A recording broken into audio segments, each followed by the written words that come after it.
Hey everyone, welcome to Frontly's webinar. This is just the first minute here, so we're gonna wait probably another 5 or so minutes and let people kind of stream in. Technically, we started the webinar a few minutes early, so yeah, we're just gonna let people stream in here. But thanks for joining. We're excited to share some new stuff.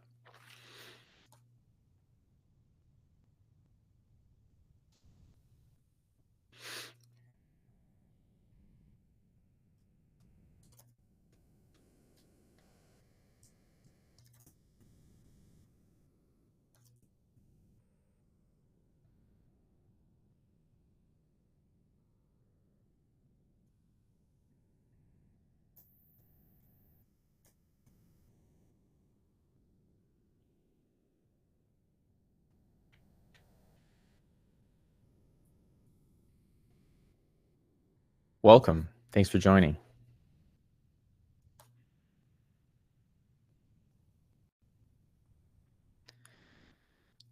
Just wait another few minutes here. We're early, so thanks for joining early.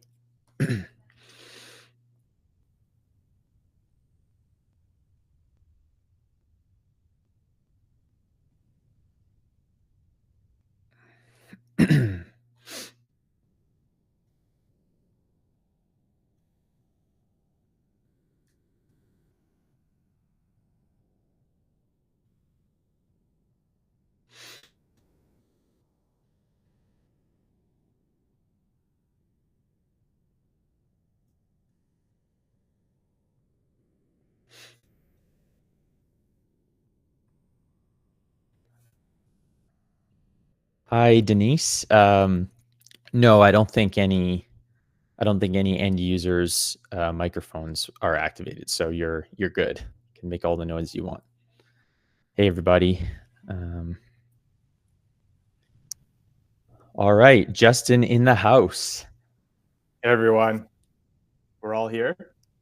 Patrick, good to see you. Yeah, good to see you. And you know what? We're still 2 minutes before the webinar was supposed to start. I just got excited and I pressed the start button. That happens, whenever there's a webinar, I do the same thing. When I jump in as quickly as possible. So I think someone just called you Jesus. And I think that's true because Justin is our savior right now. He's my savior, that's for sure. I can only do so much at one time. Also, I'm glad I didn't wear my gray Patagonia because I was wearing it 5 minutes ago. I was hoping there would be a pre-call thing to make sure we weren't wearing the same salt pepper sweater. So I'm glad it worked out that way. A few years ago, Patagonia stopped letting tech companies buy branded Patagonia unless the company itself has some sort of environmental pledge or something like that. Like they're really serious. Wow. But the founder of Patagonia also gave his entire company away to like the environment charity or something. So okay, pretty cool. That's pretty cool. Okay, everybody. Well, it is only 9 a.m. So we are going to wait just a couple minutes here. And I can just start talking about, what's been going on at Frontly. And so, if you're a new user right now, if you checking us out on AppSumo, thanks for joining. If you're an existing user, then welcome back. We've done maybe about 6 or 7 of these. I'm not really sure. We're always kind of covering different topics. We just find it's a really nice opportunity to just kind of chat and, we can answer some questions in real time, which is nice. And we can also show off some features. And frankly, as everybody may already know, we just launched this new V2 version of our platform. And because of that, there's a lot of, there's a lot of documentation that we're still working on updating. And, we haven't really had the chance to create new tutorials and stuff like that. We're a very small team, and I think we've had several thousand users sign up in the last week for the new platform. And so we're just we're just kind of getting by, supporting everybody, and I've been working on a lot of new improvements for the platform. So if you're hurting for tutorials and stuff like that, those are coming very soon. There's sort of different priorities on our end, and we're going to try. I would say I was hoping to get it done this week. We'll see, but probably in the next 7 days, we'll have a whole new suite of video tutorials. Thank you, Les. We appreciate your your ongoing support. This community is awesome. Honestly, I didn't know before Frontly. I didn't really know what a community was like an online community. I was never really part of any. I'd never created one. And, now that we're actually I think we're almost at 2,000 members now, which is interesting. It's almost the exact same number as our YouTube subscribers. We just crossed 2,000 subscribers on our YouTube channel like a few days ago. And we have just about 2,000 in our community now. I think it's over 1,900. So yeah, very, very excited to start sharing some stuff. I think, now that we're a couple minutes past 9, maybe you do just a quick round of introductions, starting with you, Justin, if you want. Yeah, sure. Thanks, Patrick. Just wanted to say hi, everyone. Welcome to our first webinar since the start of this new AppSumo campaign in our V2 launch. For those of you who don't know, again, my name is Justin, and I am the head of support here at Frontly. And if you're new to the platform, I'm usually a guy you're touching base with when you're chatting in and needing some help getting connected into your account. That is if you get past the AI bot. That's right. That's right. Right. All you have to do is request to talk to a human, and you're likely going to be talking to me. In any case, I know Patrick has a slate of new features in V2 he's really excited to showcase today. And I'm sure he's hopeful to be able to fit it all in within this next hour. So how are you doing, Patrick? We'll see how it goes. I'm feeling great. Thanks again for everyone for joining. I see people still streaming in, so this is great. I'm Patrick. I'm the founder of Frontly, and I've been building this platform for about 3.5 years now. So it's been a long journey, and we have users here from, probably 2.5, 3 years ago, all the way until brand new users that probably joined, in the last couple of days. So thanks again to everybody. We're gonna just jump right into it, and maybe just as sort of a quick overview about what you can expect in this webinar.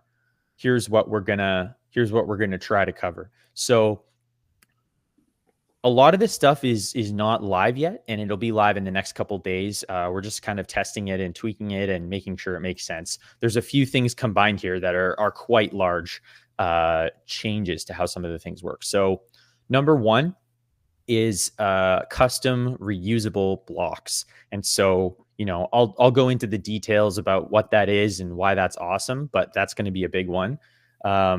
This isn't new exactly, but I want to demo the AI action generator because it's part of our AI Copilot, and we're also going to be demoing 2 new actions. And so I just want to show a specific example of how you can use the AI action generator. And, it's new, with all the AI systems, like there's always a chance of issues or it not doing exactly what you want, but, the process is meant to be iterative. So that's kind of how it works. And we made some improvements to the page kind of interface generator, gave the AI some more training data. And so, we'll showcase that. And I'm hoping that, you'll feel like it's made some improvements. And last but not least is this concept of app CSS classes. So it's very, very simple. You can add these sort of reusable bundles of styles, CSS classes, to your app level settings. And then on an individual block level, you can just apply them with a select dropdown, a multi-select. And so what that means is, if you want, you don't have to use it. It is CSS, and there is no sort of like non-technical version of it, but it's still pretty simple. So we can show that off. You'll see what I mean. And, at Frontly, we have kind of a hybrid mission here. On one hand, we respect that, people shouldn't have to be coders to build custom software. And obviously that's the mission. We're building the AI Copilot so that it can understand code, the behind the scenes code that makes Frontly, a functioning platform and, makes it easy for you. But on the other hand, there are aspects of software design that are unavoidable.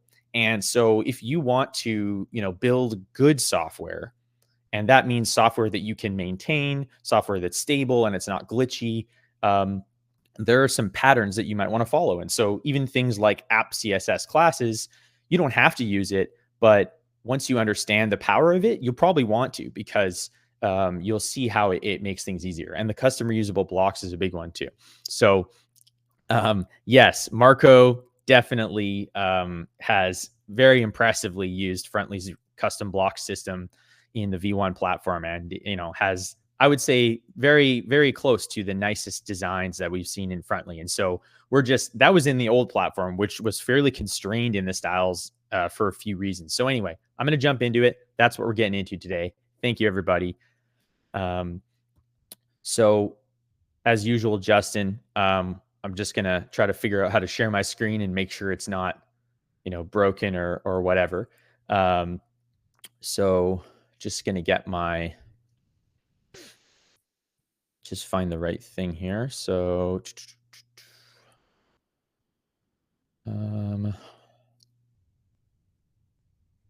all right, there we go. Cool.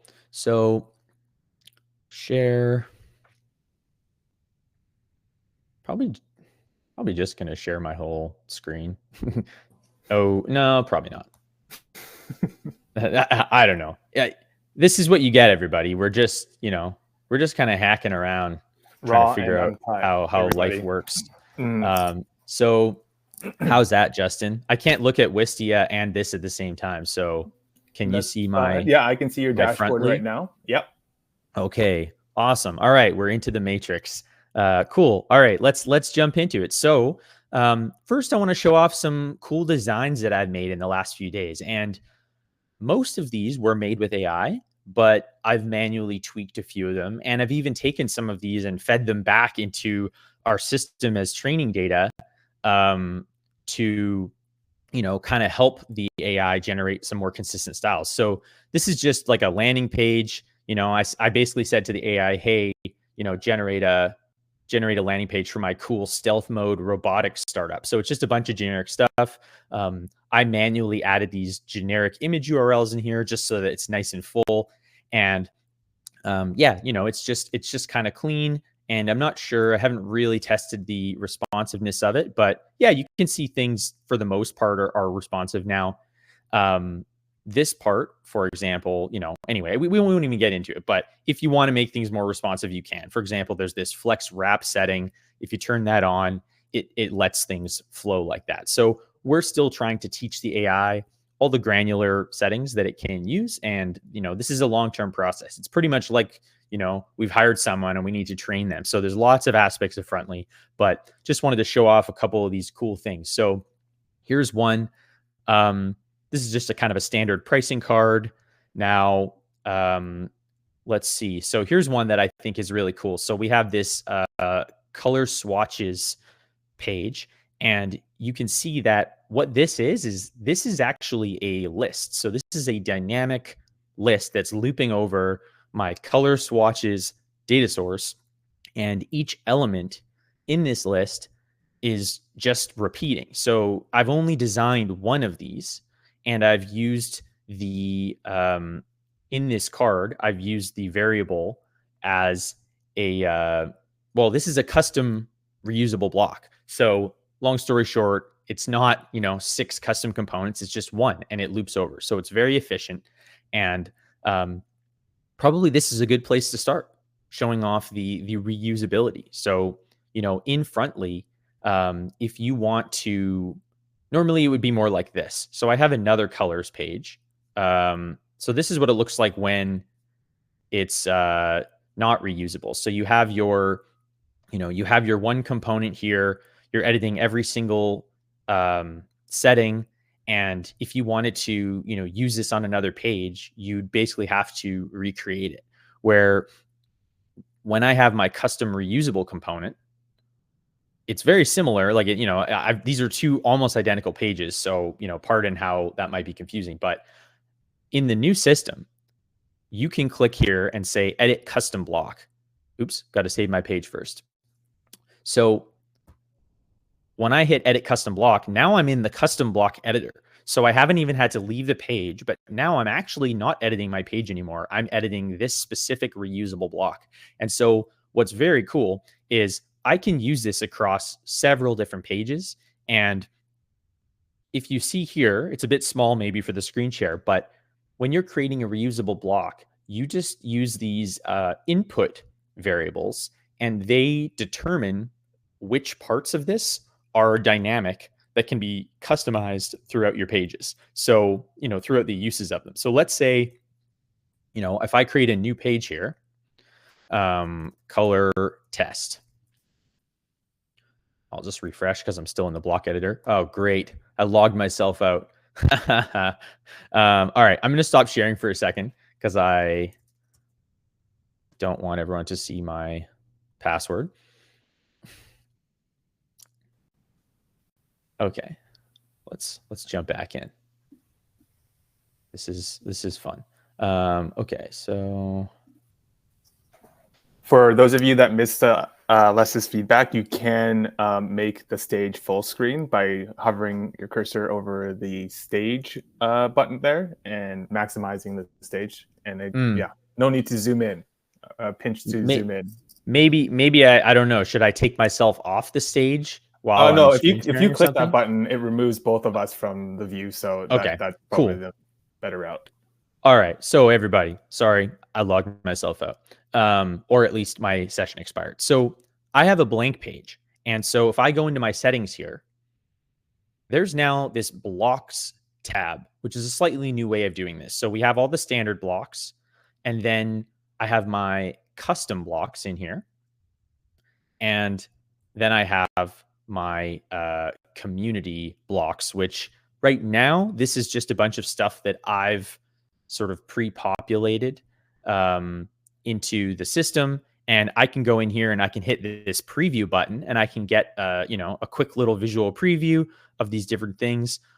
I think this is essentially going to be populated by, the marketplace eventually. Right now, it's just, I've built a bunch of training data. So you can go through, you can see all these different kinds of designs. And what's awesome is at any point, you can just hit, add to page, and this chucks it onto the page. And so at this point, this is broken up. So I can completely edit this right down to the core right now. But if I want to make this reusable, then all I have to do is go to the More tab, hit Save as Custom Block, and I'll call this, landing page feature or something like that. A simple card for a landing page. So we'll see if this works. So now, looks like something kind of weird happened there. We'll see if my custom blocks are. Oh, weird. Well, for some reason the preview wasn't working, but either way, so now I'm on a page and I've injected my reusable block. So I can duplicate this block several times, but if I hit save and then I actually go and edit my custom block, now this is so weird. I don't know why my block editor is not working. Okay, well, I think it might have already been a custom block. I might have done it 2 layers deep. So you can see here that it's already set up, actually. Sorry, I got confused. There's too many pages here. So every input variable that I entered in the custom block creation, which is just, the brackets and then input dot whatever name I want to give it. In this case, it's icon, title, and description for these 3 pieces. So now I can go and I can edit the title and the description individually for every use without adjusting the styles or the structure. So I can say, awesome card 1 and my custom description.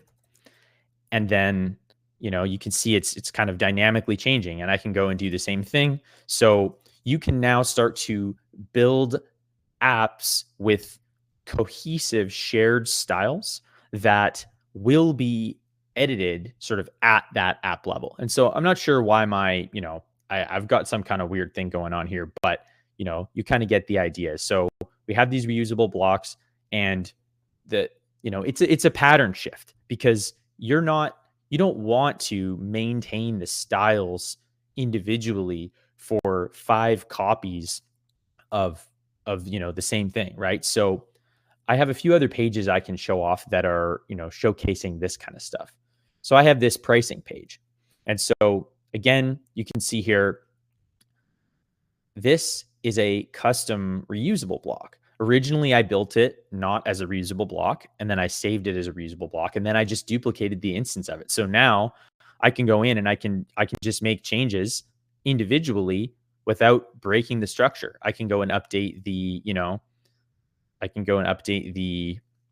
um, the text here. You can see it changes, doesn't affect the other one, and you're kind of set up for a nice scalable app. So in terms of how this all plays into the Copilot, this is still a very big project in terms of really teaching the AI how to create these reusable blocks. We're actually partway through, but it's probably going to be a little bit more.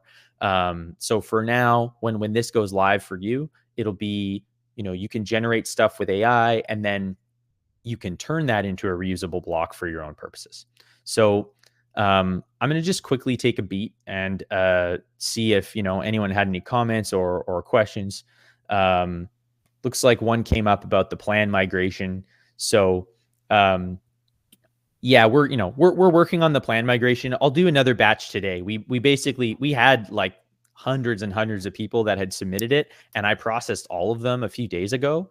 And so some people submit after that, and so it's been a few days since we processed them. It's a bit of a manual process, so yeah, I'll run it again after this webinar to get people updated.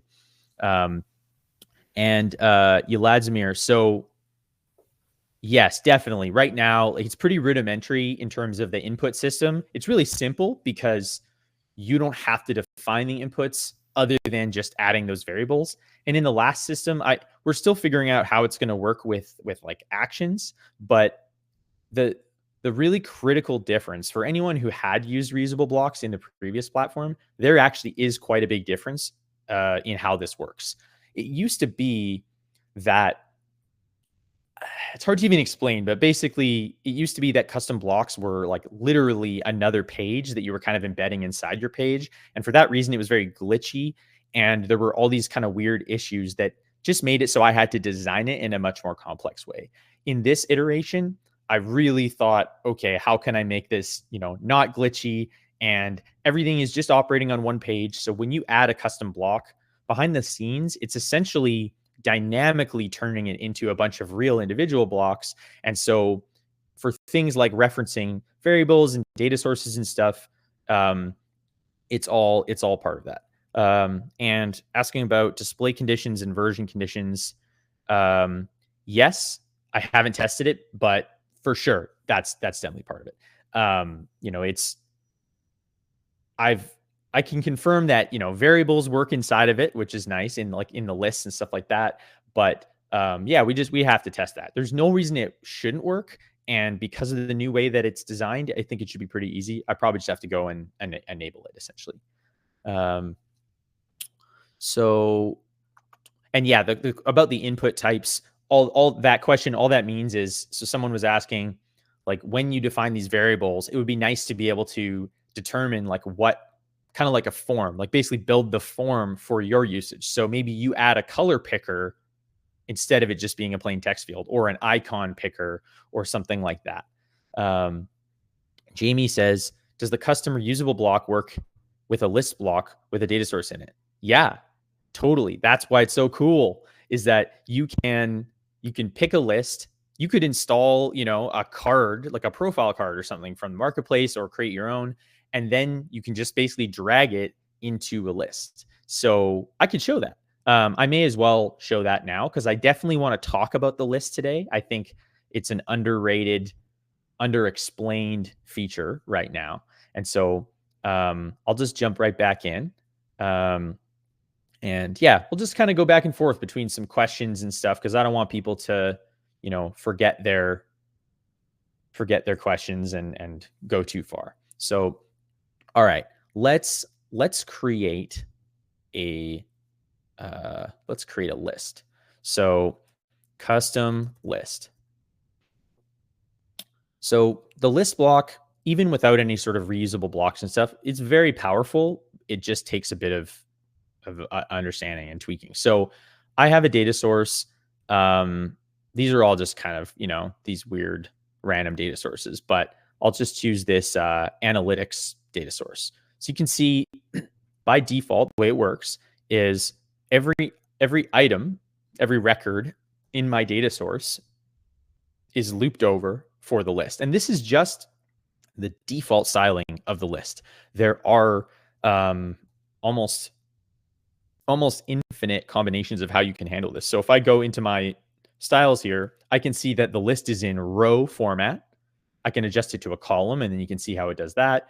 I can adjust the gap, so I can make them spaced out, or I can add no space. Like you could have a, I don't know, an image grid that doesn't have any spaces and just white borders, and it could look really cool. So a lot of it comes down to having a real data source that has real data in it. So let's just start with the basics.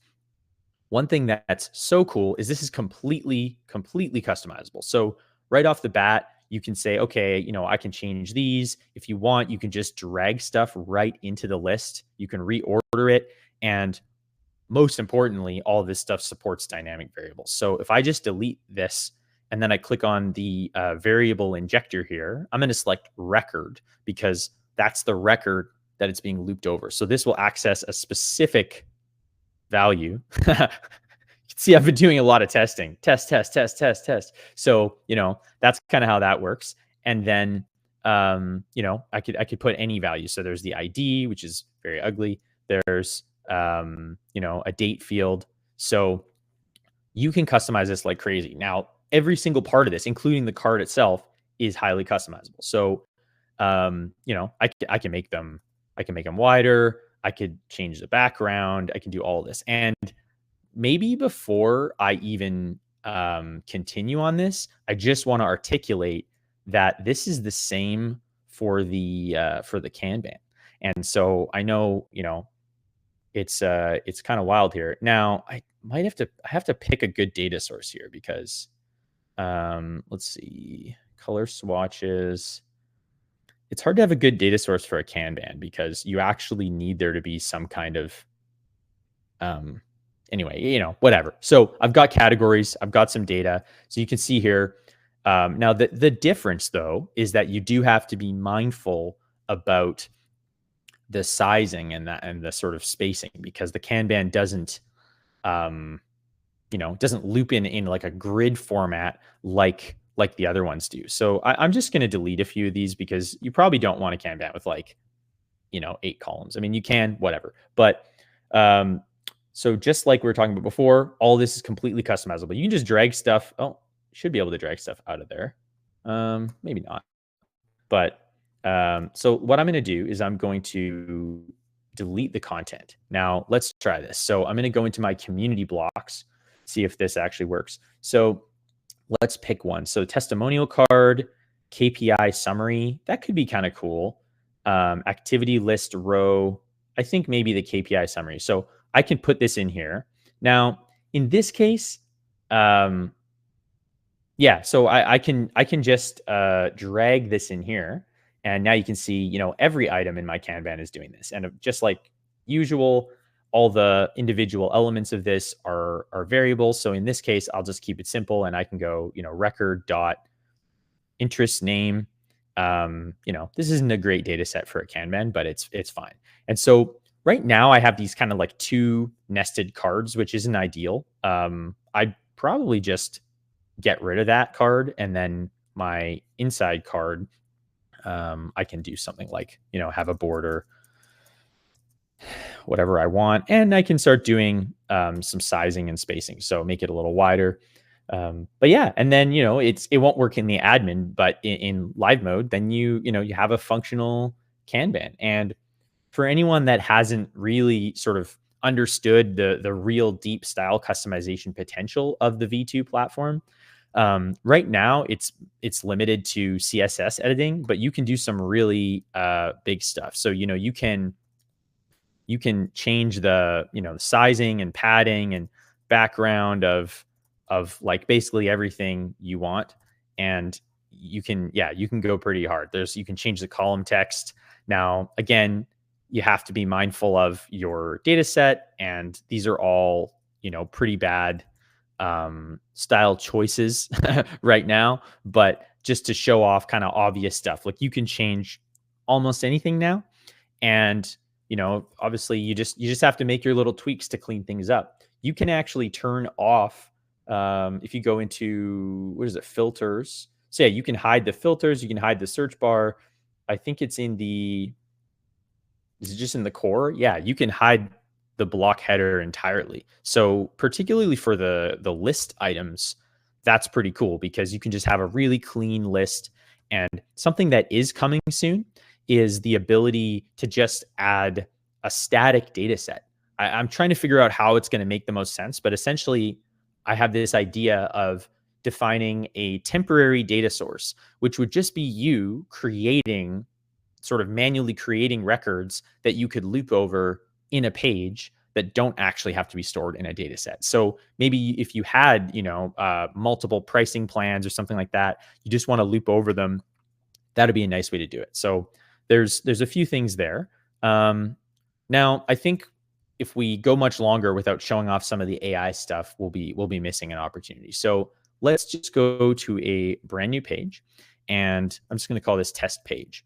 So there are a lot of potential directions you can go when you're working with the AI generator. And one thing that we found people had a lot of success with is replicating a screenshot, which is very cool. So if you do want to try replicating a screenshot with AI, you just click on this little image icon in the prompt input field, and you'll upload a screenshot of some web interface or something like that, and the AI will do its best to replicate it. We found it's pretty good. I think most people have found the most success with that just because it gives you a really nice visual starting point. But now that we have some more training data, if I do go and I say, create, create a custom user profile page for my dating app with a bio, primary picture, and two secondary pictures, and then maybe four icon label bubbles for my interests or something, with clean, nicely spaced design and muted colors. So the thing about AI is it's always kind of up to you to figure out if you want to try describing something in a certain way. We have, we're still experimenting ourselves. So I just ran this prompt, and the first thing that I'm seeing is the AI's summary of my request. So in this case, it's decided it's going to create a new page called user profile. And so it's telling me that, it's showing me just a bit of an overview, and I can read it if I want, and I can hit approve. So I'm going to hit approve. It basically just took me to the user profile page it just created. And now we're working on the page layout. So we'll see what happens. You can see it's coming together in real time. Nice. It's actually structuring it a lot like how I was imagining originally. So, okay. So that's a decent structure. It seems to have not really gone very deep on the styles, which is interesting. Or maybe the styles aren't being applied correctly or something like that. So I'm going to hit approve, and I'm going to hit save. Now, I'm going to refresh this page, just, make sure nothing weird's going on. But now we can try asking for other changes, or we can look and kind of break down what's actually going on here. So I can see that there are icons and there are labels, and they're like, the basic structure is here. So it feels like we just basically need some more kind of style and structure. So let's just try that. I'm going to say, improve the styling and colors of this, dating app profile page. Make it, bright and clean. So the iterations are really a kind of a core part of this process. We don't really know what the AI is going to do at any given time because there's always potential, misunderstandings, and it has anything could be done in about 12 different ways. So you can see it's added a little background here. It's going through, changing some colors and stuff like that. So we can just kind of watch this happen in real time. And it does kind of stream in information here about the things that it's doing. Oh, cool. Okay. I think I asked for bright colors or something like that. I don't really remember, but okay. Well, frankly, I don't know. I don't know where all of these components went, the ones that it was saying it was creating. So that's interesting. But, unlike the, code platforms where everything is just full code, you're not limited here. So we can say, okay, let's just make that 30 pixels and let's make it bold. And, let's make this 250 pixels wide. And, maybe we want to move it up here, and we can just kind of start messing around with things. So, I have these bubbles, and for whatever reason, it doesn't seem like the bubbles kind of worked out the way that I was imagining it. So I can just go and manually, improve my bubble. So there's an icon here. I think it might not have an icon selected. Yeah, I think that's all that happened is the AI tried to select an icon and it just maybe wasn't like a valid icon or something like that. So there you go. So I'm going to go just make some changes here. So we've got the interest label. I'm going to call this, travel. And now you can see how it could start to come together. And of course, this is maybe a bad example for the demo because images only look good when there's images in them. So right now it's a pretty boring interface because there's kind of nothing going on here. But if we wanted to fill this out with some actual images, user images, it would start to feel a lot like a user profile. And so let's just say, for the sake of this conversation, that I'm happy with this. I'm happy with this little badge here. Now I can just copy and paste it, and now I can go make my changes. I can start adjusting the colors.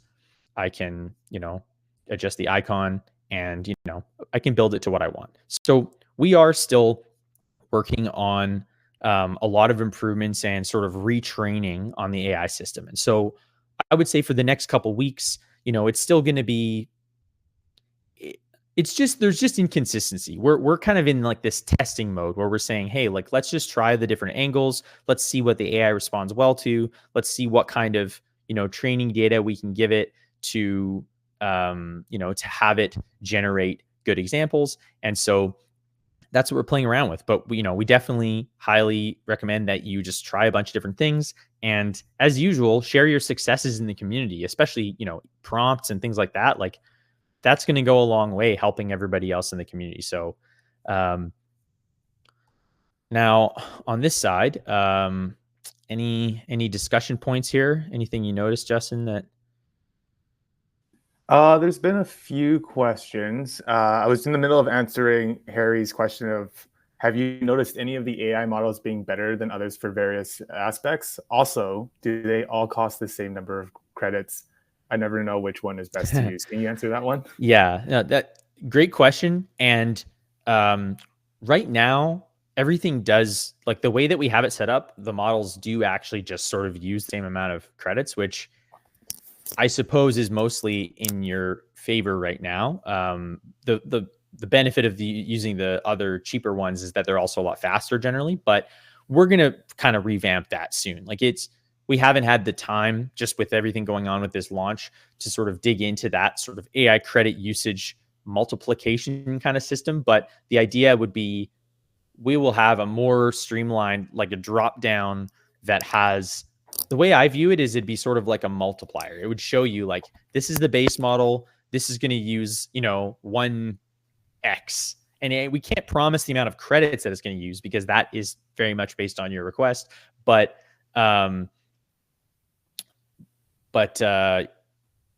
we'll have some way of indicating, like, if you want to use this model, it will be like a 3x multiplier compared to the base or whatever. And I think we'll have a way, maybe we'll even be able to actually give you like a credit estimate. I think it's just going to come down to more data on our end. Like, we're getting lots of usage right now, which is awesome. And so over time, I think we'll be able to get a better chance. Now, I do think that, just because I only tried that one example here, so I saw Les ask, did your example produce a data table for your page? In this case, it didn't, but let's just go back into it, because I didn't really ask for anything that I think would warrant that. And I think it is still worth just kind of showing off the power of a few other aspects of this AI system. So let's, just gonna jump into it here. Now, am I good, Justin, with this screen? Cool. Okay, so yeah, let's try something new. So how about a job applicants, list or something like that. So that's going to be my page. Now, I'll just refresh, get things back to the start. So I'm going to say, I run HR and I want an app for managing my job applicants. And I want a grid that shows profiles with an image and title, description, and a status badge. So if I ask for this, I have a feeling that the AI will probably understand that I don't have a job applicants data source. At least I don't think I do. And if I ask for this, I think it will do its thing. And what I can also do too, which is kind of cool, is I could say, make everything dark mode. And a lot of the time, the AI will decide, okay, like, we're actually going to make your app dark mode, and it has the ability to adjust that setting. So it's kind of cool. Okay, this is interesting. I may actually have a job applicants table already, because it's saying modify table. So I could double check that, but let's just go forward and see what happens. So it's generating data tables. Now, in this case, what happens is, if the AI detects that you have a data source already, it's going to suggest adding these columns to that data source. So we'll see if that worked. So now we're on to the page layout. So it's chosen a list, and wow, look at that. So yeah, it chose a list, and it has looped over my list. And the only thing it didn't do was just sort of enter the exact variables that I need. That may be because the data that was just generated were sort of blank fields, because they were new. So this is pretty cool. It turned my app to dark mode, or at least the page. And now I can see that there's these different cards here. So if I want to go make some manual tweaks just to get this going, I would say, let's change the background color to be slightly, just kind of barely gray, so they're still nice and clean. And now, if I go in, I'm going to hit save. So what's going on here? I'm kind of confused why it's highlighting all my items here. All right, I don't know what was going on there. So just refresh the page. That's what we always say. That's the way to do it. So, all right, let's check this out. So I can go back now. This is using, it looks like it may have added some values to a different data source. So this is, I think it may be misunderstood. I wanted it to create a new one, but I didn't say that. I kind of just let the AI decide. So there's kind of the lesson, is like, treat the AI like it probably won't understand you if you're not clear. And then if you happen to be vague by accident and the AI tries its best, hopefully it turns out well. But if you know what you want, just tell the AI, because then it will do it. That's pretty much the golden rule. If you're very specific, then it will do a good job, I think. So yeah, in this case, we have a custom list created by AI, and somebody asked a question that I was just trying to remember about. So we do want to show off the metric here, the new metric action, and a few things like that. So anyway, we'll leave this be, and let's head over to some of my cool pages. So I've created this page, which, you know what, I got to go back. I got to change my page back to my app back to light mode, because this page looks too weird in dark mode. Okay, so again, this page is actually quite ugly, but I tried, this is for the demo. I wanted these buttons to be colorful and obvious, and we'll talk through what I've done here. And so for anyone that is from V1, this is how we are solving the problem of one, custom variables. We used to have this custom variable system where you could, find a specific record, that kind of thing. You can now find a record using the get action in the data source request. So we can show that. But what we didn't have in the new system was the ability to create these statistics and to, do kind of calculations and stuff like that. So this is just the first version, but it's already pretty powerful and it's kind of cool how it works. So I have these cards, and keep in mind, like, this is literally just a container and text and text. So there's no stat block.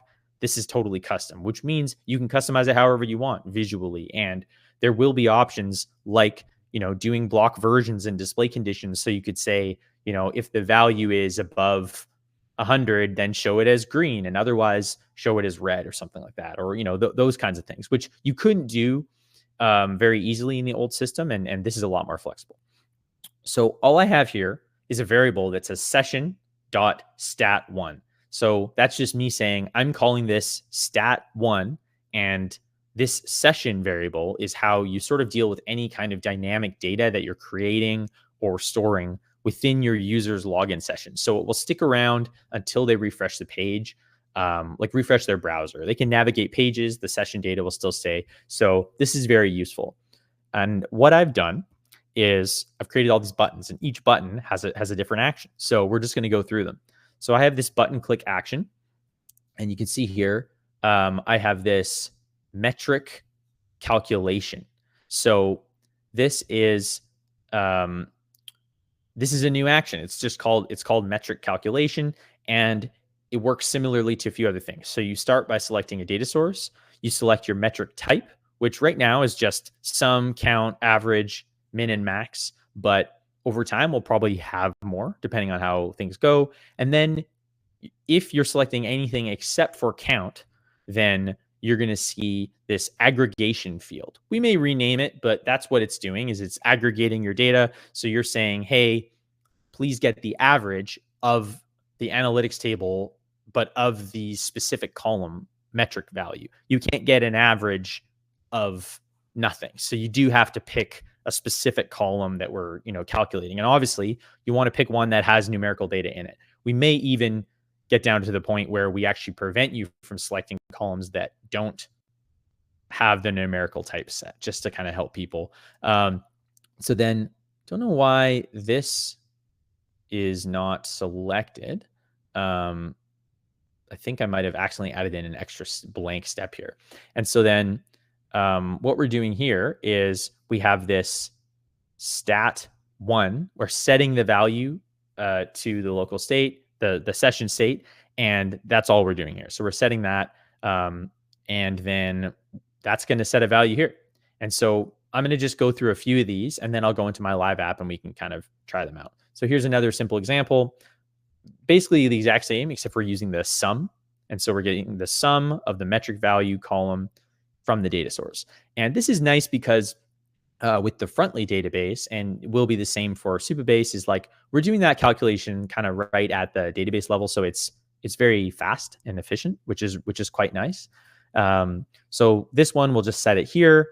And then this field here, this text field, is to show a few other kind of things like that. So we have this action that just runs the math action, which is another new action. You can literally just write math equations here. Any kind of like standard math should generally work. You can let us know if anything doesn't work, but it's basically anything that JavaScript supports. And so you can see here what I've done is the session.result variable times 5. And so this is where things get pretty crazy with what you can do. So I'm expecting that I'm going to say there is going to be a value set to that result from my previous action that I'm going to do with my other button. And then once I've done that, I can click this button and it's going to multiply that by 5, and then it's going to set it to the result. So things are getting pretty crazy here. So I'm going to go to my thing now, Justin. If I jump between tabs, are you seeing my live app, or does it still just show me on the editor right now? We're in the live app now, if that's what you're Okay. intending to Yeah, show. yeah. Cool. Okay. I wasn't sure. I guess I shared my window, not my tab. So, okay, let's see. Might have to just save. Just going to refresh. I have to try a preview again. Okay, there we go. So I'm in my live preview, and so you can see all my buttons here. So let's just start with the basics. So I'm going to hit get average from DB column, and you can see it's almost instant because Frontly database is using Supabase and it's very fast. So that's awesome. Now I can hit this, get sum from the DB column. And so one thing to make clear is you can do this anytime you want, and that includes in the page load action. So this is going to run separately than your other, data tables loading and stuff like that. And that means that if you want, you could set, 3 or 4 calculations like this to run when your page loads, set them to the cards, but then you're also in control of being able to update them, which is very nice. So right here, I think this is the one that I wanted to do. So add numbers with variable. So, that one, I'll have to double check on the setup for that one. So then there's add numbers. So this one, every time I click it, it's just going to go 2 plus 2. There's nothing dynamic here. So you can see that. Now, okay, there we go. So now that there is a value here, right, that's what I didn't do. So the session.result variable that I added here, whenever I click this, it multiplies it by 5. And so you can see it just kind of goes on forever. Eventually we'll run out of numbers on Earth, and we'll just keep doing that. And so you can do a lot of stuff. You can do subtraction, addition, multiplication, and as long as you're using BEDMAS principles with brackets and stuff like that, you can actually, I think, do quite advanced math if you want, combinations of all those things. So now there's this do math on CRUD field. So CRUD is create, read, update, and delete. It's the standard database operations. I don't remember why actually, I do remember why I did this. So check this out. So this is the other thing I wanted to showcase. So if you just want to get one specific record from your database, you can use the data request action, and you can select your data source, select get record, and then you can define your record matching conditions. So this is how you get one very specific record from the database. If you add other conditions like, other fields and stuff, you could have a bit more of a custom way of getting that one record. And then after that, all I'm doing is running math. So step.1.metric value. So this is a field within the record that I just pulled, and then I'm multiplying it by 5, and then I'm setting it to the state. So I apologize if this is a bit overwhelming. This is probably this showcase here is probably mostly just to, for our V1 users who remember how things used to be, and we want to show exciting things are coming. A lot of power is coming. So V2 is a newer system. It's not quite as robust yet. There's a lot of things that are in flux, but there's a lot of really powerful stuff under the hood that has been designed to very intentionally enable people to do cool stuff. So, we pull a record, we multiply the value, we set to the state, we can multiply that value now, and all dynamically based on your own settings. So that's something that's exciting. And there's one thing I want to try before we'll probably just go to some questions. The CSS classes, correct. I did not actually showcase this yet. So simple one. I'll do this in about a minute. We'll just keep it short. So these are plain text blocks on a page. This is not, because this has a style class already applied to it. But let's just say you add a piece of text to your page, right? It's basically nothing. Now, if you go into the styles, you can see down at the very bottom, there's 2 fields. This is live, by the way. So this one is simple, so we put it live. So there's a CSS classes dropdown, which I've populated with, some generic classes. And I think even your apps would be populated with some random classes when we put this live. But if I hit edit apps CSS classes, I can actually edit, or, I can see these app level classes right here. And so I can go in and I can say, okay, what does the glass card look like? Okay, well, and again, this is CSS, so apologies. Eventually, we might have a way to like create these reusable things without CSS. I think we can do it, but right now it's just meant for CSS. So I've defined these 4 styles. It basically says it has a whitish background and some padding and stuff like that. And so because that exists as a class, now if I go to one of these plain text blocks that has no styling at all, I can just say, all right, I'm going to select the glass card. Or I can deselect that and I can say, I want the white card. Or I can select the badge. And you can actually select multiple of them at the same time. It's just that they will sort of stack on top. And so certain classes will overwrite other classes. So, generally you just want to build it in a way that, that makes sense. Now, so this is, let's say I want to create a container. And this is another cool feature that we're working on. Just I got so sick of trying to build designs and not being able to see all the containers that I created this new, or I kind of created this old version of this thing. It's called enable design mode. You actually can't see it very well right now because it's dark, but there's a bit of a border around this. Bad example because my page background is so dark right now. There you go. So you can see there's kind of this like partially transparent dash background, and that this is just in design mode. It'll just show you that. So I want to go add a text block here. I want to add another text block here, and now I can start creating this card in a meaningful way. I'm just going to delete a few other things here, clean out my page. So I'm going to go and I'm going to turn off my design mode because now I have my block and it's good. So with just a few clicks, I can totally transform the styles of this. I can say, all right, let's make this a white card, or let's make it the glass card.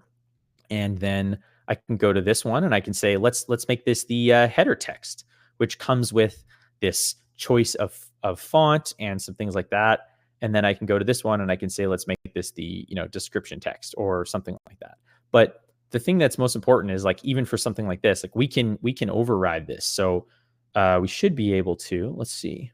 You know what? I think my class is actually overriding it, but we should be able to.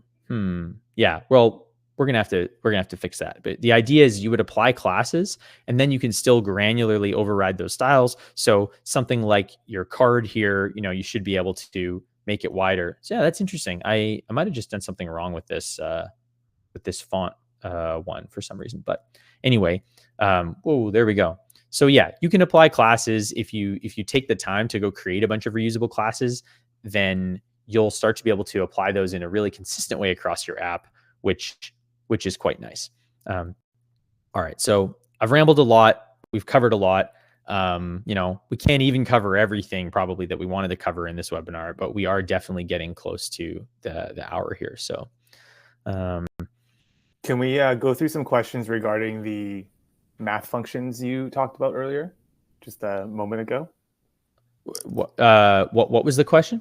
Oh, sorry. Okay, so the one question was from Diana. Can we filter the values coming through the new function, for example, by only taking the inputs from a logged in user, like we could before with the stat block? Yeah, totally. So the math, well, in this case, so the math action doesn't have any filters because it's just operating raw math, but the metric action has filters. So you apply your filters to the data that you're grabbing from the data source. And then, so if you wanted to get the sum or the count or something like that, you would filter it in that action. And then the result is that final value. Now you can do math on that. So, we'll be playing around with it, but that's definitely the way to do it, because again, those statistics are running at the database, which means they're efficient. And so you want to filter it. You want to filter it as much as you possibly can, because it means it has to do math on less records. And so that's important. Someone asked about V2 documentation. Yeah, I would say in the next week, we're definitely going to have a lot more documentation. And so that'll be great. Let's see. So, Yuladzimir says these aren't actual CSS classes, correct? I noticed that CSS styles are applied directly to the divs, not through the class names. That's a good point. I guess I hadn't really thought about that. We always count on you to think about the more advanced things. Yeah, so that's a good point. I think we could probably adjust it so that it actually does use CSS classes properly. Right now, it is kind of like a simple version where it's essentially just overlapping CSS styles onto your thing. But that's a good one. So yeah, let's see. Will custom variables that load all record fields remain? So we can access any field on the page. So yeah, that one, you can just do that now with the get action. So you can just, get one record and then that value, I'll have to double check, but I'm pretty sure you can just set the whole response from the get action to a session state, like, custom record or something. And then from there, I think, you should be able to access it. I haven't tested that, but I think that would work. So yeah, lots of good stuff here. Let's see. So you mean we can use metrics to filter and then use the math to aggregate for a specific logged in user? So I guess I don't really totally understand, but yeah, the idea would be like if you wanted to do a metric, you would filter the data in that metric step. So based on the logged in user, you would filter there. And then if you want to do math after that, you could do it. Now, two things. We are going to be launching, we have the data request action, which has right now the get, create, update, and delete.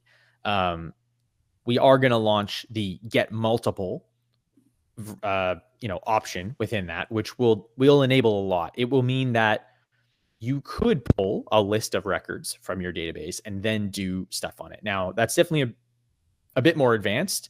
Once the AI has a full grasp of this, it should be a lot easier for us to be able to sort of put those kinds of things together. But yeah, so right now you would just do the filtering as much as you can by setting filters in that metric. Now, for anyone that wants to get wild, here's sort of the truth bomb. The math action is essentially just the JavaScript action, but you don't have to write the return value.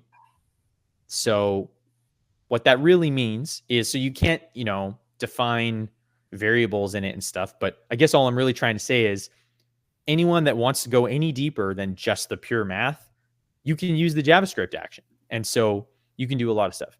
All right. So Maxwell is saying, for example, if I want to display individual logged in users, only their data and aggregate their individual metrics. Yeah. So you would just set the filters dynamically, using dynamic variables from the user who's logged in. You would set those in the record conditions for the metric action. And so that would apply filters to the data set that's coming in. Once you have that data set, it's only relevant to the user. And that's important. You want to do everything you can at that database level so that you're not pulling in a bunch of data from users that it doesn't belong to. So, yeah. So, I mean, just to kind of recap here, like, yeah, this webinar recording will be posted on our YouTube channel. So that should be, probably in the next day or so. And, just trying to think if there's anything else. So somebody was asking about, well, I don't know, Justin, anything you noted that, felt like we didn't get to? I think we've covered our list today, Patrick. Just hoping you can help follow up on running that automation or semi-automation to update any sort of outstanding migrations that have been submitted as well. Sure. Yeah. And for anyone who is migrating from V1 to V2, yeah, so, a few things to just make clear. One, right now, because V2 is still, we're still, there's a lot changing and we're building a lot of new features. Our primary goal isn't to sort of migrate apps from V1 to V2.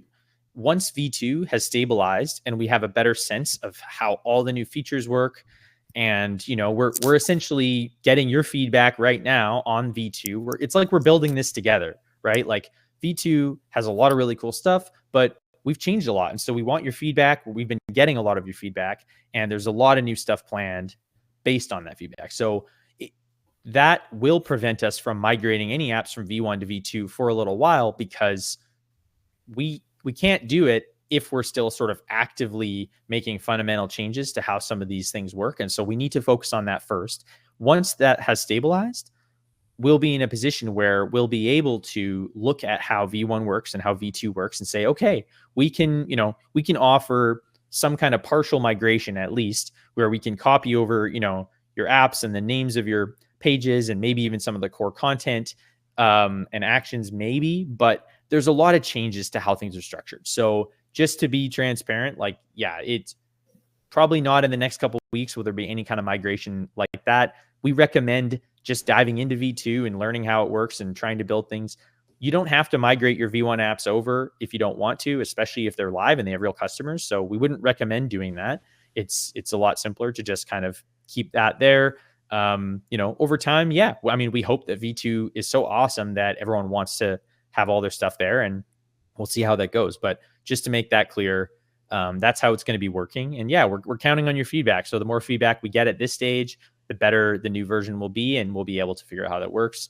And then in terms of plans, yeah. So if you've signed up for V2 and you were in V1 and you still don't see your plan represented, I'm going to run another migration this afternoon, and I'll post in the Discord community about that. So, you'll be able to check again.